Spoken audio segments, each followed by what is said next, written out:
В днешния толкова сложен свят понякога изглежда, че собственият ни ум работи срещу нас. В това разяснение ще изградим нещо като нов когнитивен инструментариум, за да превърнем мисленето от пречка в най-голямото ни предимство. И така, какво предстои?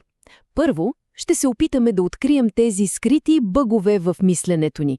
След това ще изградим една нова мисловна структура. Ще я заредим с мощни инструменти за вътрешна устойчивост и стратегическо мислене. И накрая ще сглобим всичко в един практичен план за действие. Добре, да започваме. Първа стъпка – навигация в сложността на съвременния живот. Често се оказва, че не външния свят, а собствените ни мисловни навици са най-големият източник на стрес и безпокойство. Повечето от нас сме склонни да приемаме мислите си за чиста монета, нали? Но какво, ако те всъщност не отразяват реалността, а я изкривяват? Какво, ако гледаме света през криво огледало, без дори да го осъзнаваме? Всъщност, психологията има име за това. Наричат ги когнитивни изкривявания. Помислете за тях като за софтуерни бъгове в нашата умствена операционна система. Те са в основата на голяма част от нашия самосаботаж и стрес. Сега погледнете тези мисловни капани. Колко познато звучи всичко това.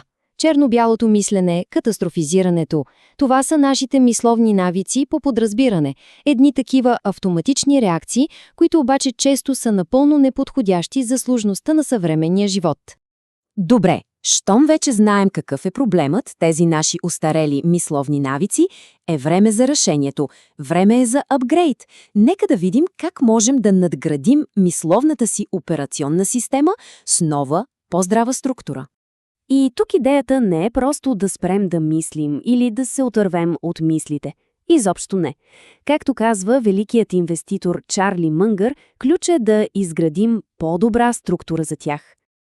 И тези структурни елементи се наричат мисловни модели. Може да си ги представим като ментални карти. Те взимат нещо сложно и го упростяват, за да можем да се ориентираме в реалността много по-лесно. Целта е да изградим цял когнитивен инструментариум от различни такива модели. Добре, имаме рамката, сега е време да я запълним с инструменти. И откъде да започнем? Ами и отвътре. Защото преди да се справим с външния свят, първо трябва да въведем ред в нашия собствен вътрешен свят. Ключовият инструмент тук е емоционалната интелигентност. И всичко започва с нещо много основно – самоосъзнаването. Тоест способността просто да спрем за миг и да разберем какво се случва вътре в нас и как то влияе на мислите и действията ни. И знаете ли, понякога най-добрите инструменти не са най-новите. Древната философия на стоицизма, например, преживява истински ренесанс днес. Защо? Защото предлага една изключително практична рамка за емоционална регулация. А в сърцевината на стоицизма лежи едно наистина просто, но вау, колко мощно разграничение. Идеята е да фокусираме цялата си енергия само върху нещата, които можем да контролираме, нашите мисли, нашите реакции и да се научим да приемаме всичко останало, което е извън нашия контрол. И може би никой не го е казал по-добре от Виктор Франкъл, оцелял от Холокоста. Той казва, че дори когато всичко ни е отнето, ни остава една последна свобода – свободата да изберем своето отношение и своята реакция.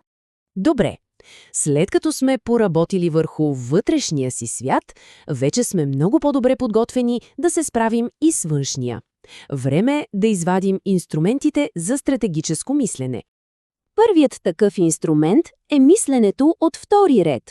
Вместо да гледаме само непосредствения резултат от едно решение, този модел ни кара да зададем един единствен, но абсолютно решаващ въпрос. И после какво?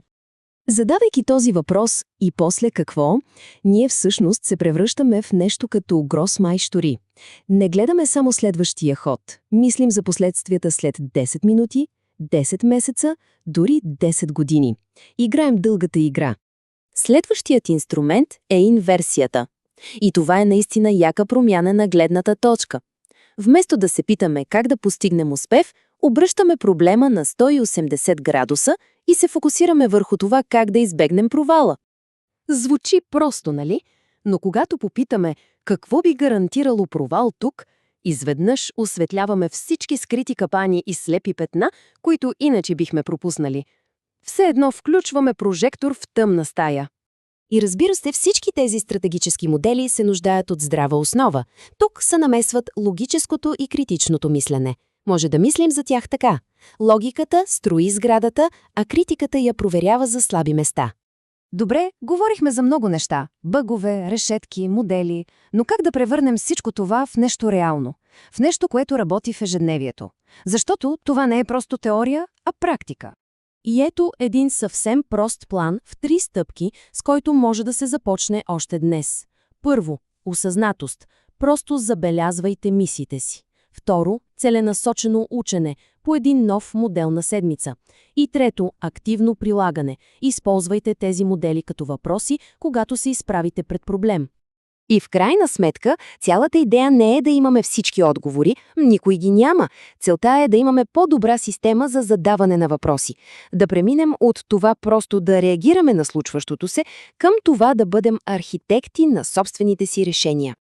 И така, като избираме съзнателно нашите мисловни модели, ние на практика инсталираме апдейти на собствения си ум. Това ни позволява да се ориентираме по-добре в сложността на живота, да вземаме по-мъдри решения и да бъдем по-устойчиви. Въпросът е, коя ще бъде първата актуализация?